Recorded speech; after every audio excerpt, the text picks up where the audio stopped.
ஆனால் அடுத்ததாக பார்க்குற வண்டி பார்த்தீங்கன்னா XUV 500ண்ணே. இது 2012 மாடல் 2 ஓனர் கண்டிஷனில் இருக்குது. இது ஒரு W6 வேரியண்ட்டுங்கண்ணே. உங்களுக்கு 4 டயர் மட்டும் ஆவரேஜாக ஒரு ஆஃப் கண்டிஷன் கீழே தானே இருக்குது. மற்றபடி ஓவரால் அவுட்லுக்கு இன்ஜின் ஏசி எல்லாமே ரொம்ப குட் கண்டிஷனில் இருக்கும். சின்ன சின்ன மைனூட் ஸ்க்ராச்சஸ் மட்டும் இருக்கும். மற்றபடி வண்டி பாடி கலையாத பாடி, ரீபெயிண்ட் அந்த மாதிரி எதுவும் இருக்காது. ரொம்ப நீட்டாக மெயின்டைன் பண்ணியிருப்பாங்க. இன்டீரியர் அப்படியே பார்த்தீங்கன்னா உள்ள இன்டீரியர் எல்லாமே அப்படியே இன்டீரியர் பாருங்கண்ணே. இன்டீரியரில் உங்களுக்கு W6ங்கனால 2 ஏர் பேக் வந்துடும், ஏபிஎஸ் வந்துடும், உங்களுக்கு கம்பெனி மியூசிக் சிஸ்டம் வந்துடும். பட் அதை எடுத்துகிட்டு அவங்க touch screen music system reverse கேமராவோட போட்டிருக்காங்க. சீட் கவர்ஸ் எல்லாமே ரொம்ப நல்லா இருக்குது. இது ஒரு ஆள் கிலோமீட்டர் பார்த்தீங்கன்னா 1,00,000 கிலோமீட்டர் ரன் ஆயிருக்குங்கண்ணே.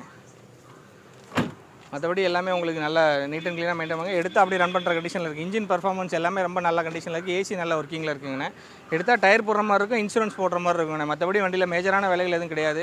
5 லட்ச ரூபா கேட்குறோம், நேராக வாங்க முடிஞ்ச வரை கம்மி பண்ணி கொடுத்துலாம். 2012 ஒரு ஓனர் XUV 500 W6ங்கண்ணே. நேராக வாங்க முடிஞ்ச அளவுக்கு பெஸ்ட்டாக பண்ணி கொடுத்துடலாம்.